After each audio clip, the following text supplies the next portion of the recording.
licitaciones en energía eólica y otras licitaciones han concurrido empresas nacionales asociadas generalmente con empresas internacionales. En el área de transporte, en el área de carreteras, si bien se han hecho esfuerzos en este primer año, la apuesta más importante, como todos sabemos, como también en el área de cárceles y otras áreas sociales importantes, donde el país no tiene buenos registros, lamentablemente, que es conocido, pero hay que decirlo, la apuesta muy fuerte viene por la ley de participación pública privada, sin descartar que en verdad en energía venimos trabajando en la parte pública privada desde hace tiempo, ¿verdad? Y asimismo en telecomunicación.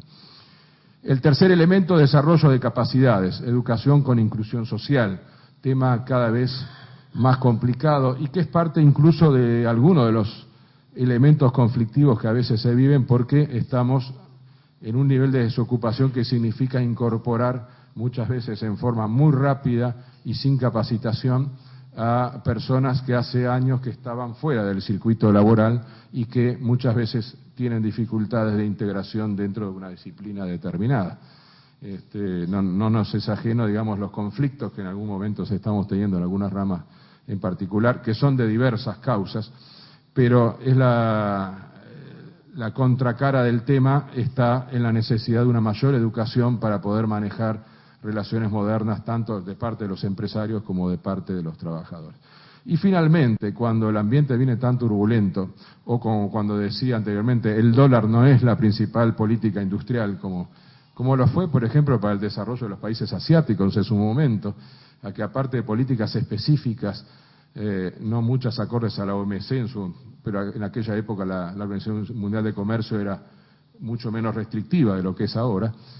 Pero bueno, políticas industriales que signifiquen inversión, diversificación y dinamismo tecnológico, porque ahí está comprobado que el crecimiento económico del país, y si no vean ustedes un poco la discusión que hay hoy sobre la estructura económica de muchos países, está claro que el crecimiento de los países, de la estabilidad de los países, en buen porcentaje depende de una mayor industria, de una mayor tecnología, es una correlación comprobada en 200 años de capitalismo, y que además aquellos que están en mejores condiciones es porque, al contrario de lo que tanto se insistió, la especialización productiva es la diversificación productiva la clave, teniendo en cuenta que en verdad los dos términos no son totalmente contrapuestos, porque en un país chico es diversificación hasta cierto grado, pero cuando uno en el mundo de los negocios tiene, como ustedes saben, la posibilidad de tener 2 o 3 líneas y no una, es la manera que está asegurando una mayor estabilidad para el futuro, aunque la cuenta a veces no es la más óptima con varias líneas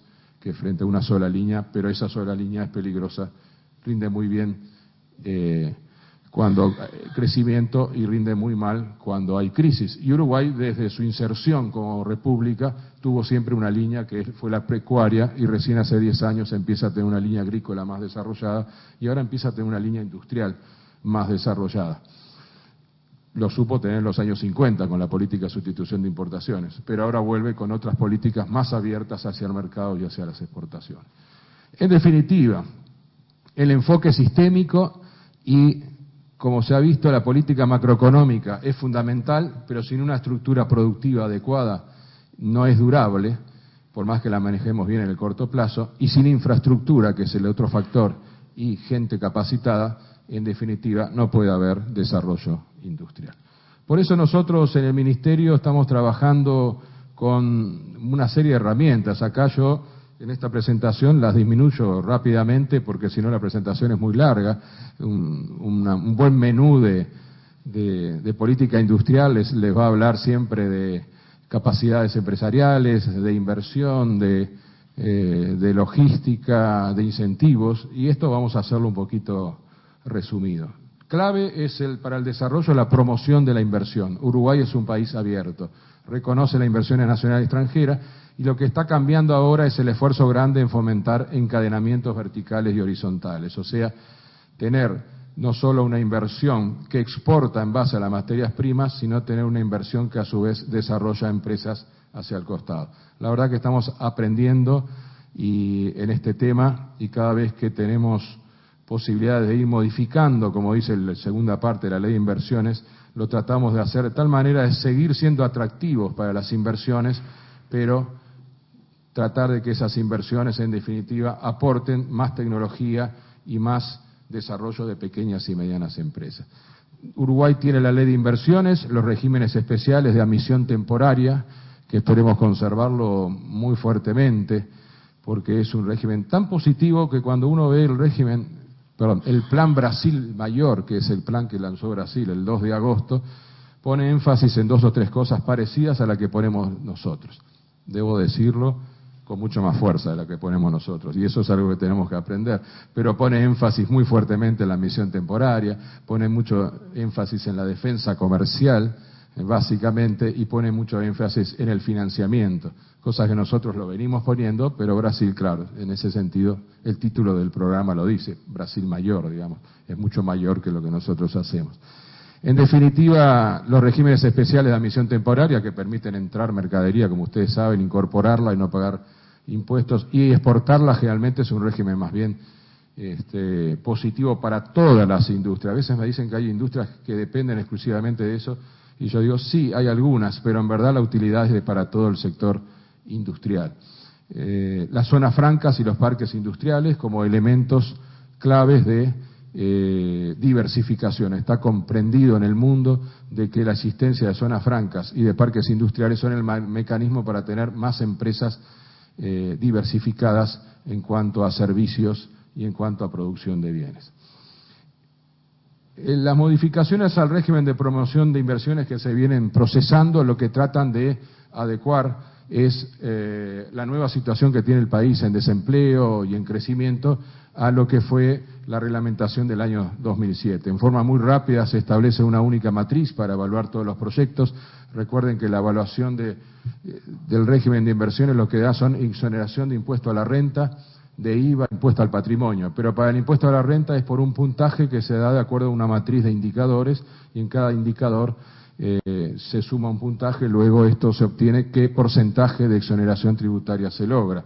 Se podría alcanzar teóricamente en todos los casos un 100%, realmente el régimen da un poco menos en los casos reales, o bastante menos diría, pero se trata de que por lo menos en la parte industrial conservemos alrededor del 50-60%. El piso de 20% de exoneración de IRAE, se reduce el número de indicadores, eliminando algunos que si bien sus títulos son adecuados, su medida ha demostrado ser poco gravitante las inversiones. Se aumentan las ponderaciones del empleo, de las exportaciones, del I+D y también de la descentralización, aunque acá no lo diga, lo dice más abajo. Se incorpora el concepto de calidad a los nuevos puestos de trabajo generados, se computan exportaciones indirectas, esto es importante, y se incorpora un indicador sectorial distinto para cada ministerio.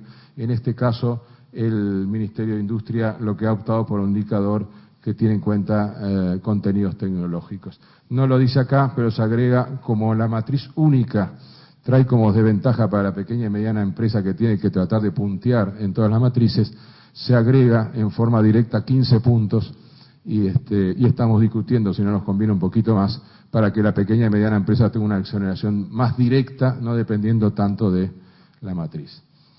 Claves para el desarrollo, se mencionaban los contratos de participación público y privada, en el cual el Estado agrega una herramienta más a las ya existentes, agrega una herramienta moderna, una herramienta que ha sido muy discutida en nuestro país y que por lo tanto creemos que ofrece hoy por hoy todas las garantías a los inversores y al país mismo en cuanto a proyectos de largo plazo, en cuanto a el régimen de negociación y luego de aprobación por los distintos órganos del Estado dirigidos a las obras viales, ferroviarias, portuarias, aeroportuarias, infraestructura energética, aunque el mecanismo de licitación de UTE ha probado ser bastante eficiente, disposición y tratamiento de residuos, infraestructura social en una vasta proyección.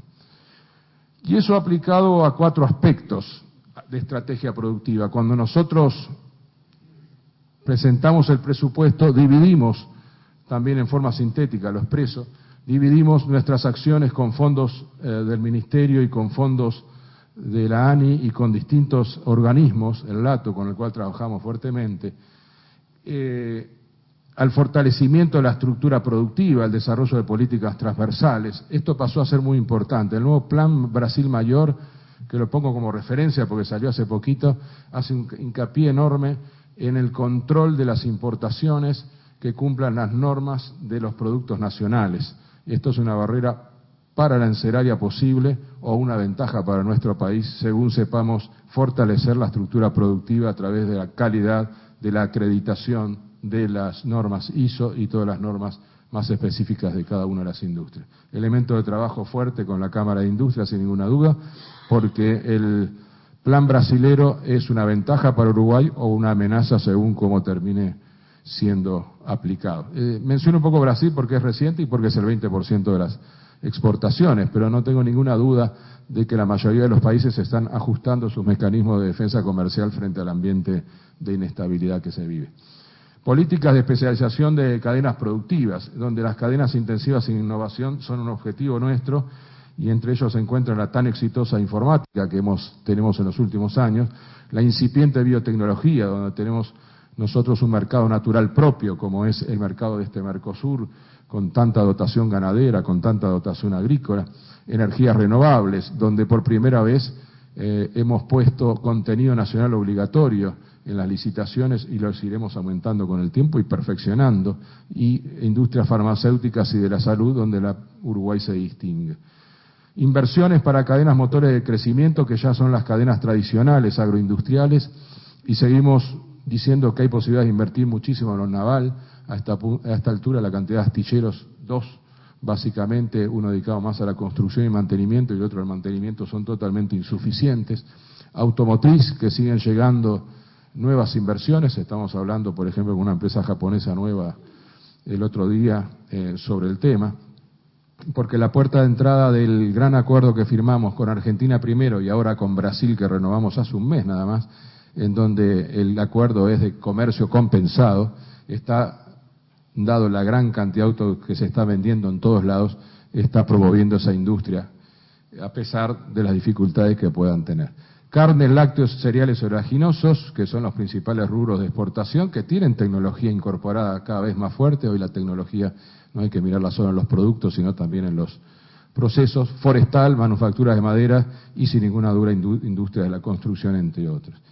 Cadena generadora de empleo y desarrollo local, muchas de ellas trabajando nosotros con apoyos específicos que hasta el momento eran adecuados, pero que ahora vamos a tener que ver con la crisis internacional, sí, ese aumento de la evolución de impuestos que se hizo del 2 al 4%, sí, ese aumento de la prefinanciación del Estado que se hizo con un régimen especial del 5%, sí, la disminución que se está instrumentando de la devolución de certificados de impuestos ayuda, pero creemos que tenemos que ir más fuerte en ese sentido con leyes específicas de apoyo a sectores que por un lado son generadores de empleo, pero que por otro lado además sufren bastante estos vaivenes internacionales y específicamente los del dólar.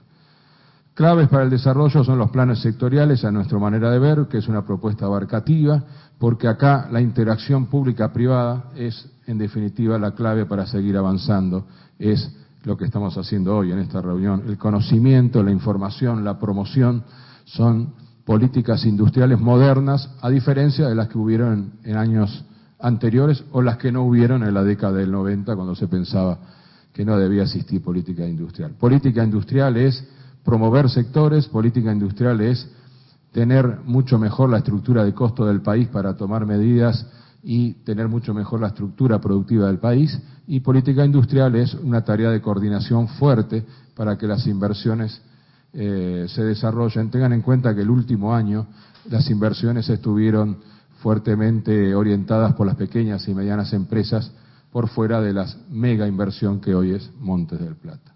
Uruguay, tercer tema, entonces dije cadenas agroindustriales, cadenas basadas en la innovación y el conocimiento, cadenas generadoras de valor, cuarto tema, por lo tanto, Uruguay logístico, trabaja mucho el Ministerio de Transporte en esto, pero también a nosotros nos interesa mucho e interactuamos mucho en estas discusiones del ferrocarril y demás, porque en definitiva la producción del país debe circular por medios más económicos de lo que hoy tenemos. Y en definitiva eso pasa por la inversión y mayor oferta y proyección hacia el resto del continente. No quería dejarme de referir cuando hablamos en esta exposición que tal vez no sea tan breve como pensaba, pero creo que sí, a la política energética porque es fuente de inversiones y de negocios con España y posiblemente con Galicia. Decíamos, la línea pasa por mayor desarrollo de algunas industrias tecnológicas, algunas industrias de base. Las industrias de las energías renovables lo son. Acá hay una política de Estado bastante clara. En el año 2008 se aprueba el plan estratégico en el Consejo de Ministros. En el año 2010 la Comisión Multipartidaria lo incluye. Hay 4 grandes ejes estratégicos, que son el eje de la oferta, el eje de la demanda, el eje social y el eje institucional. Más de 30 líneas de acción que se vienen cumpliendo, no todas, pero sí la amplia mayoría. En 20 y pico de líneas venimos avanzando fuertemente. Las metas de corto plazo, ustedes la conocen porque con varios de ustedes hemos conversado. La incorporación de 500 megavatios de energía eólica, que hoy ya son una realidad porque estamos en 10 días más cerrando la segunda licitación, que en verdad es la tercera onda de parques eólicos y que nos va a llevar a los 500 megavatios. 200 megavatios de biomasa, que ya lo vamos a estar superando ampliamente, porque los proyectos que ya están generando biomasa para su propia industria y luego para volcar a la red ya están en el orden de 200, y la incorporación de los nuevos estamos en otros 120, por lo que nos han presentado 3 o 4 empresas. En definitiva, ahí hay una serie de metas de corto plazo que en el área energética redondean las principales acciones en marcha: licitaciones de parques eólicos, planta regasificadora negociada con Argentina, interconexión eléctrica con Brasil, que está en su obra física, que ya termina, 320 millones de dólares, los proyectos de biomasa que mencionaba, para lo cual se emitió un decreto donde el Estado compra lo que se genere durante 20 años. Este es un negocio en firme para quien lo hace. Si le da los números, que creemos que sí, tiene 20 años asegurado de compra, y en ese sentido es una ventaja para el país comprar de esta manera energía eólica y comprar de esta manera biomasa. ¿Por qué? Generamos muy barato energía eléctrica con agua, $20 quizás el megavatio. Generamos muy caro cuando no tenemos el agua, 100 y pico de dólares y hasta 200. Entonces el promedio es bastante alto a lo largo de los años. La introducción de este tipo de energía, que está en el orden de los 80, 90 dólares en este momento, lo que hace es abaratar el costo energético porque disminuye la variabilidad e introduce valores intermedios más bajos que el promedio que hemos venido teniendo de costo de generación. Así que no solo es una búsqueda de energías renovables porque son energías limpias, porque son energías sustentables para la humanidad, sino porque su incorporación nos está bajando el costo de generación. Electrificación rural como meta social del 100%, hoy tenemos 99,6%. Inversión en líneas de transmisión, 80 millones de dólares por año, porque no hay generación de energías renovables si no hay líneas de transmisión, porque las energías renovables, a diferencia de las centrales térmicas o hidroeléctricas, que están localizadas en un punto, son mucho más distribuidas. Sin líneas de transmisión no vamos a poder tener generación. Planta de sulfurizadora que ya termina, biodiesel fase 2 para generar esa mezcla del orden de los 60.000 metros cúbicos, bioetanol para generar la mezcla con la nafta, extensión del poliducto de ANCAP, una obra de logística necesaria. Aquí no está la parada de la refinería, que va a ser un dolor de cabeza, pero esperemos sobrellevarlo bien a partir de septiembre, por 45 o 60 días, en donde estaremos trabajando entonces en temas logísticos y de importación de combustibles. Pero en verdad no es una inversión, es mantenimiento que hace muchos años no se hace y que es necesario, y donde se aprovecha a conectar la planta de sulfurizadora.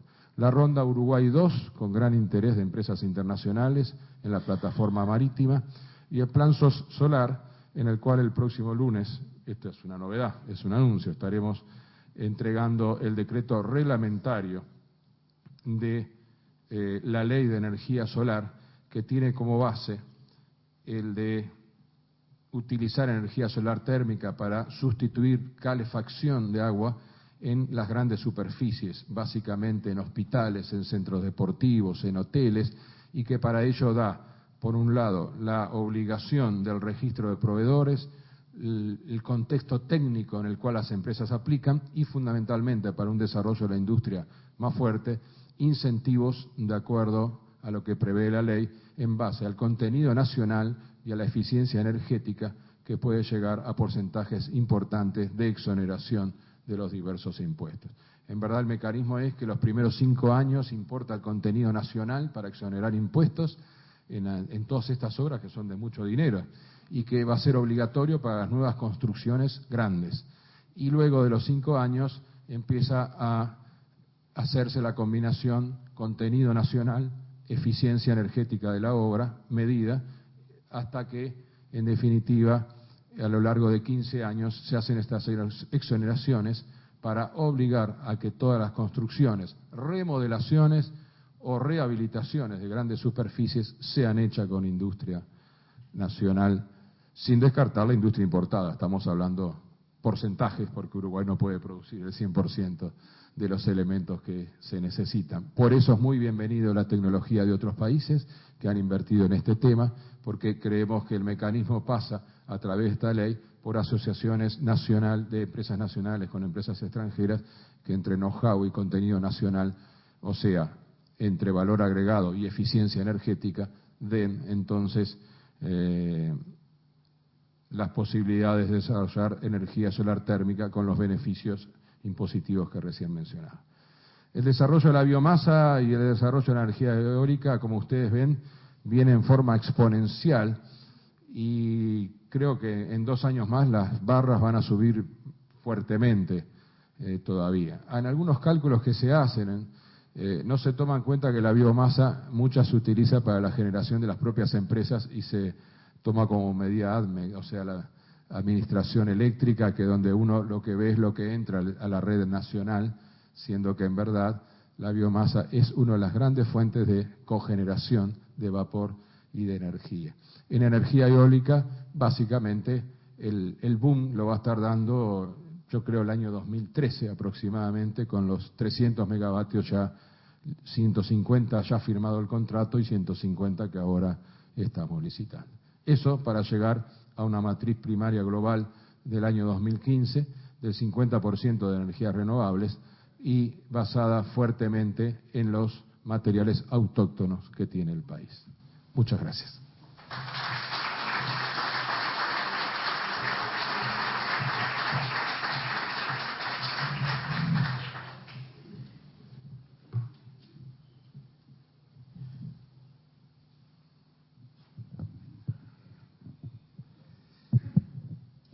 Bueno, recibimos un par de preguntas. ¿Se escucha bien?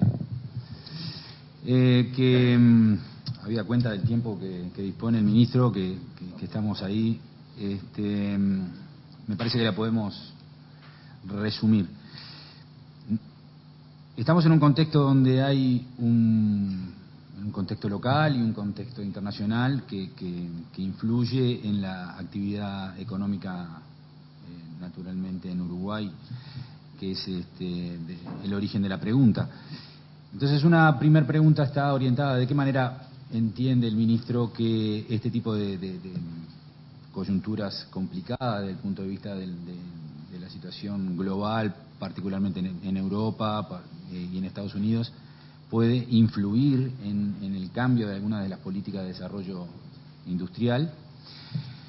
Y agrego un apéndice, digamos, de la pregunta. En el ámbito local, algunas políticas salariales, algunas políticas orientadas a algunos sectores en particular de la industria y los sectores comerciales, influyeron, al entender de quien formula la pregunta, negativamente en las pequeñas y medianas empresas.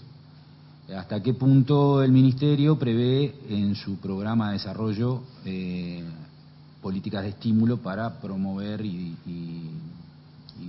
ayudar a las pequeñas y medianas empresas en este proceso?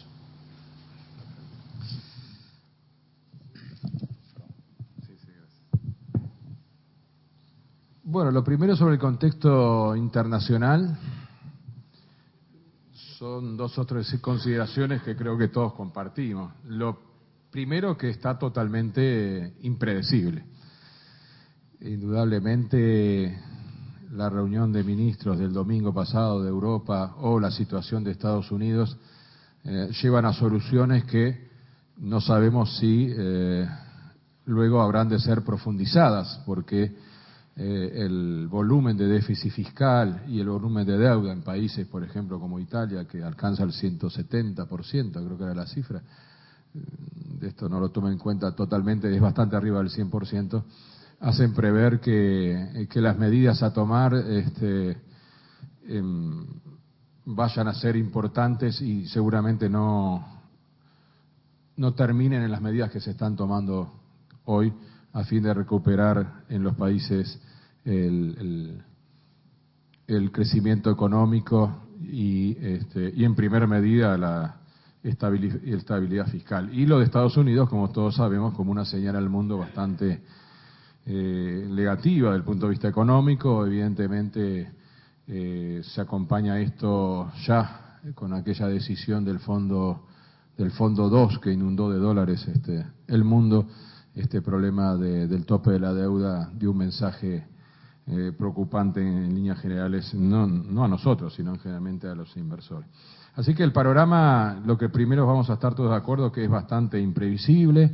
La región en ese sentido se ha reaccionado políticamente en forma bastante rápida. Entre hoy y mañana hay encuentros de los presidentes de Banco Central y de los ministerios de Economía, con una preparación que hubo la semana pasada, dirigido a enviar, por un lado, un mensaje político a la región y al mundo, y por otro lado, a instrumentar mecanismos económicos como son el Fondo de Reserva compartido entre un grupo de países que se piensa ahora discutir si se amplía o no, porque lo que se necesita en estos casos cuando hay inestabilidad claramente es tener reservas y liquidez adecuadas. El país la tiene, pero lo hace mucho más fuerte si se trabaja en conjunto con Brasil, con Argentina, con Chile y así sucesivamente.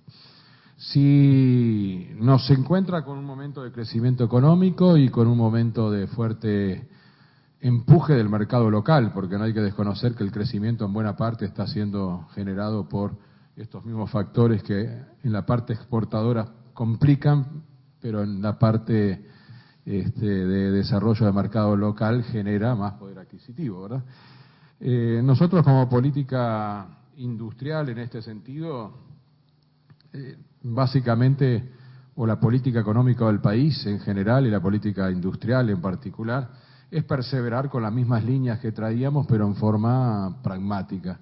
Desarrollar más financiamiento. Estamos negociando con el Banco República una sugerencia de la Cámara de Industria, la posibilidad de que las pequeñas y medianas empresas se financien a tasas reales casi cero.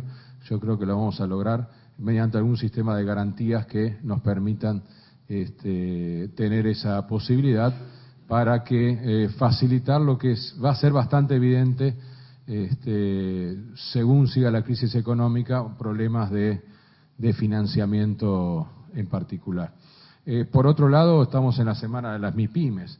En ese sentido, el otro factor que nosotros estamos buscando es que el de las compras del Estado, la reglamentación de la ley que se hizo en diciembre del 2008, la ley del 2008, la reglamentación del diciembre del 2010, sea efectiva tanto de conocimiento de las pequeñas empresas como de los pliegos de las licitaciones de las grandes empresas públicas y de los organismos públicos. Entonces estamos trabajando fuertemente, sabiendo que es un proceso acumulativo, que es un proceso que implica talleres, conocimiento e implica mirar muy a fondo los pliegues de la licitación. Nos lleva tiempo, tenemos un equipo de gente destinado, pero creo que va a ser muy importante.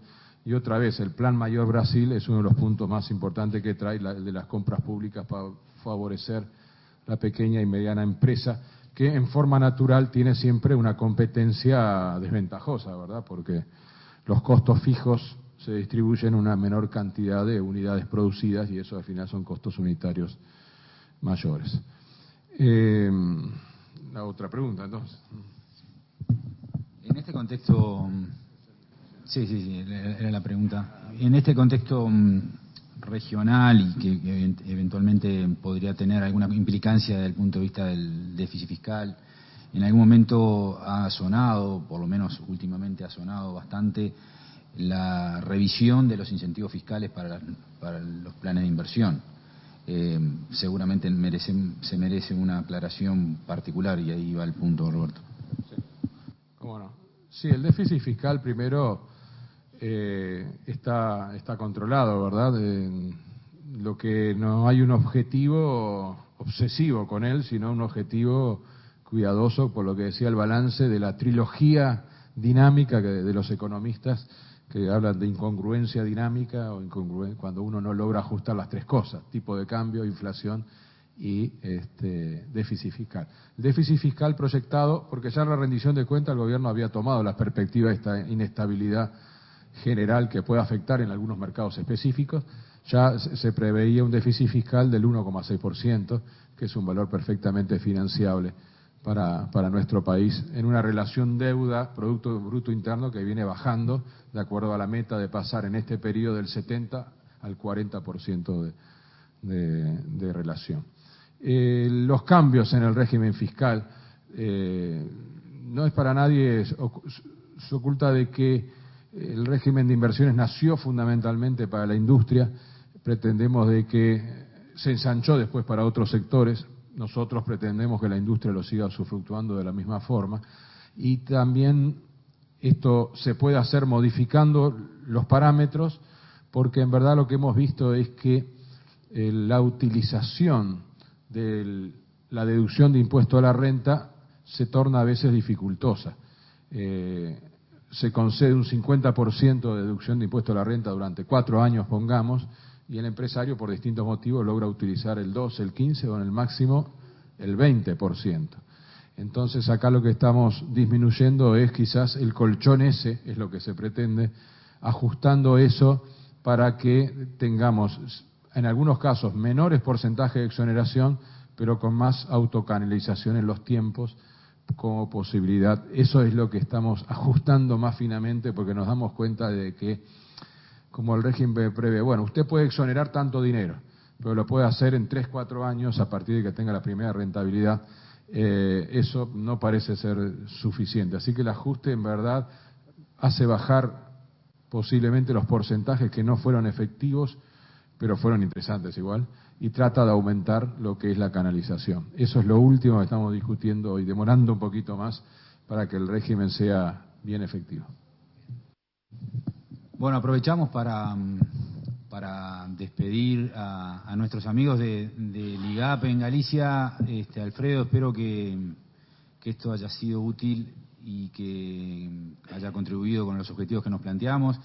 Te dejamos a ti la palabra para que te despidas y de nuestra parte, muchas gracias por participar. Sí, gracias, Jorge. Efectivamente, reiteramos nuestro interés desde Galicia y de nuestras empresas en colaborar activamente con el gobierno uruguayo en el desarrollo de este plan estratégico para el país.